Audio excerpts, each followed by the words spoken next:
Pessoal, dando continuidade aqui o tema de motores de indução, vamos falar um pouquinho agora sobre o dimensionamento.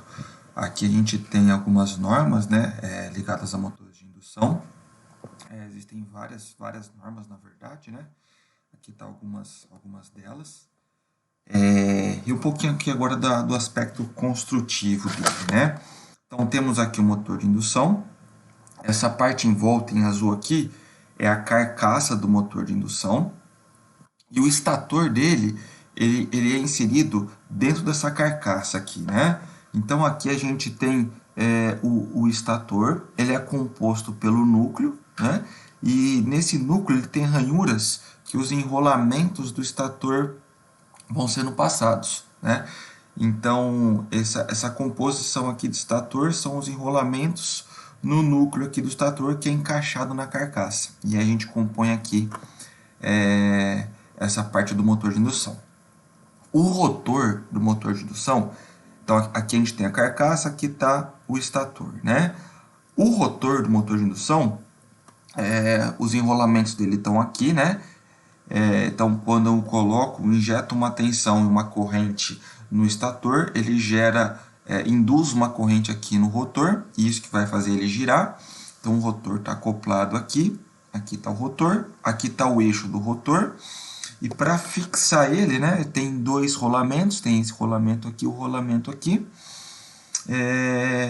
Esses rolamentos que compõem aquele atrito, né, que tem as perdas rotacionais do rotor, juntamente aqui com a ventoinha, com a hélice da ventoinha, para poder ajudar no arrefecimento do motor. Tá? Então, basicamente, essa aqui é a composição do motor. Ele também aqui tem uma placa de identificação, que mais tarde a gente vai dar uma olhada em mais detalhes. Tem um olhar para poder utilizar no transporte, fixação dele.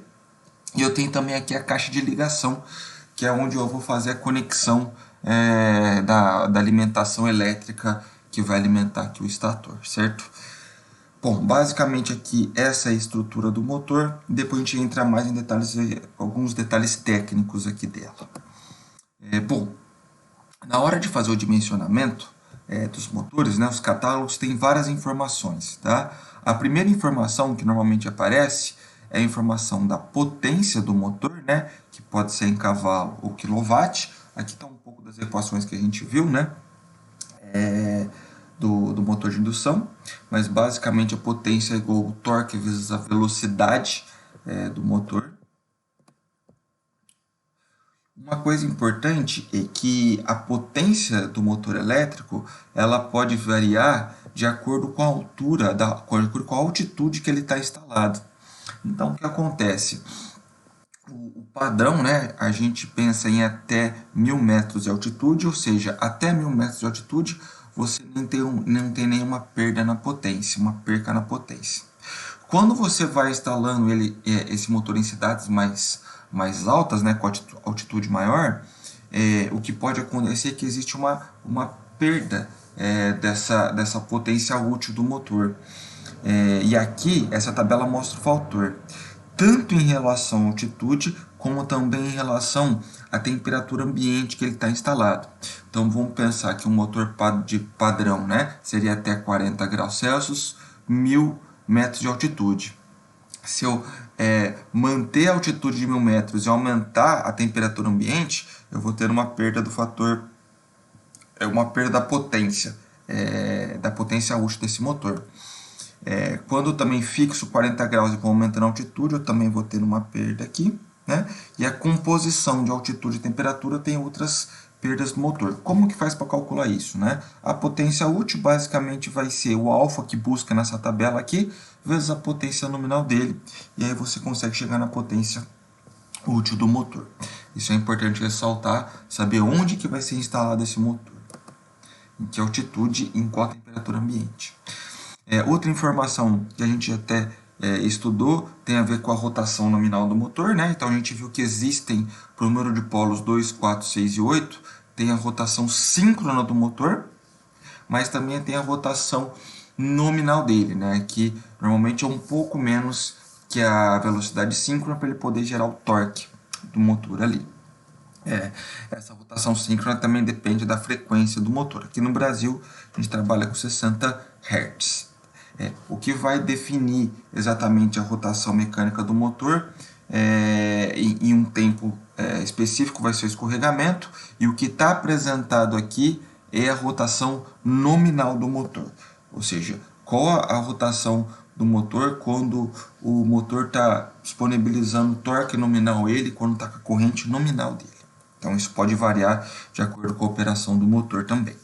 Bom, aqui do lado tem a corrente nominal, e é importante ressaltar que é a partir da corrente nominal que fazemos todos os cálculos aí para dimensionar os acionamentos, né, contator, soft starter, inversor de frequência, assim por diante. E também a partir dele que a gente consegue ter as outras informações, por exemplo, a corrente de rotor bloqueado, né, ou a corrente de partida. Então, quando eu vou ligar o motor, ele tem aquele pico de corrente, pensando aqui numa partida direta, né? Qual que é o valor desse pico de corrente? Ele fala aqui, ó, no caso desse motor aqui, é 4,2 vezes a corrente nominal. Então, a nominal desse motor seria 0,74 amperes, e a corrente de partida, ou a de pico, é 3,1 amperes, né? Isso pode variar um pouco, né, essa corrente de partida, então ela está também no catálogo. Outra informação muito importante, que está totalmente relacionada com o dimensionamento, tem a ver com, eu tenho uma carga e preciso acionar essa carga, eu preciso fazer ela girar, né? Preciso fazer o acionamento dessa máquina.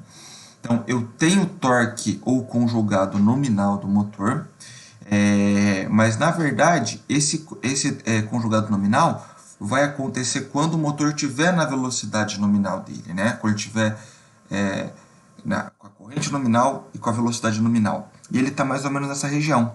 Então a gente viu aqui que tem a curva, né, característica aqui do conjugado do motor. A gente viu que ela varia de acordo com a velocidade que ele está. Ela tem uma velocidade relativamente alta na partida, um conjugado relativamente alto na partida, que a gente vai chamar conjugado de rotor bloqueado. Então, para tirar o motor da inércia, né, é esse que vai ser o conjugado. Depois ele vai vai cair um pouco até chegar no conjugado mínimo.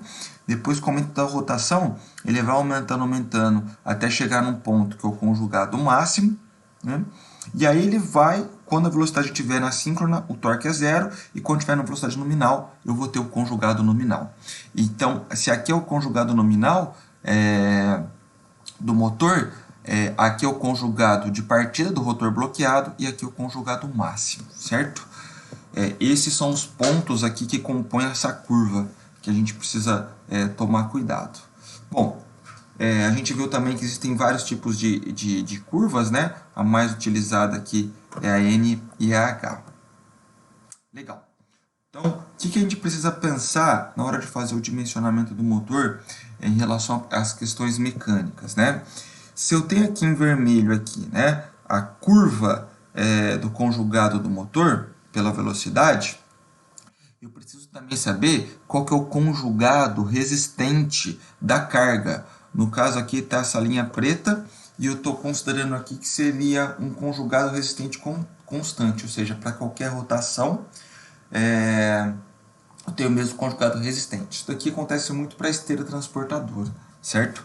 Então o que acontece? Eu tenho que evitar que o conjugado do motor para qualquer velocidade encoste ou seja menor do que o conjugado resistente. Por quê? Nessa condição, ele não vai ser capaz de continuar acelerando aquela carga.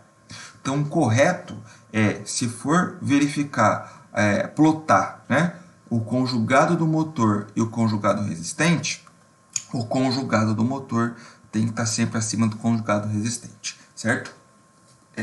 O tempo que vai demorar para acelerar pode ser calculado dessa maneira, né? O tempo de aceleração, esse J aqui é o momento de inércia do eixo do motor com a carga, vezes a rotação do motor, dividido pela diferença de torque, né?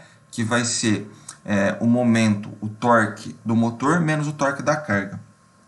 Esse W aqui está em radiano por segundo. Se quiser transformar isso em RPM, pode usar essa conversão também, tá? Mas basicamente essa equação aqui saiu da onde, né? Saiu da equação de força igual a massa vezes aceleração.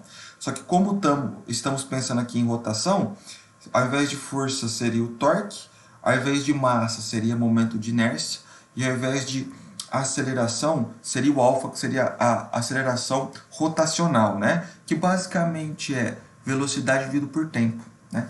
Então, a partir dessa equação de torque, né? A variação do torque, que seria o torque do motor menos o torque da carga, é igual a momento de inércia vezes a velocidade dividido pelo tempo. Assim que eu consigo chegar no tempo de aceleração. E o importante na hora do dimensionamento é verificar se está nessa condição aqui.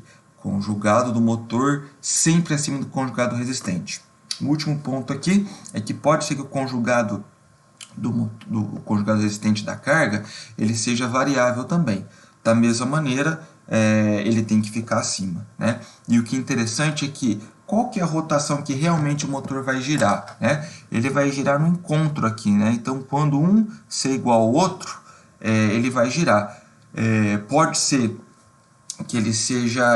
normalmente ele é muito próximo da rotação nominal do motor se o dimensionamento foi bem feito, tá? Mas ele pode ter pequenas variações aqui, até pequenas variações também do conjugado resistente, com o passar do tempo, colocou mais carga naquela máquina e assim por diante. Isso que é importante a gente pensar na hora do dimensionamento em relação aos aspectos mecânicos do dimensionamento.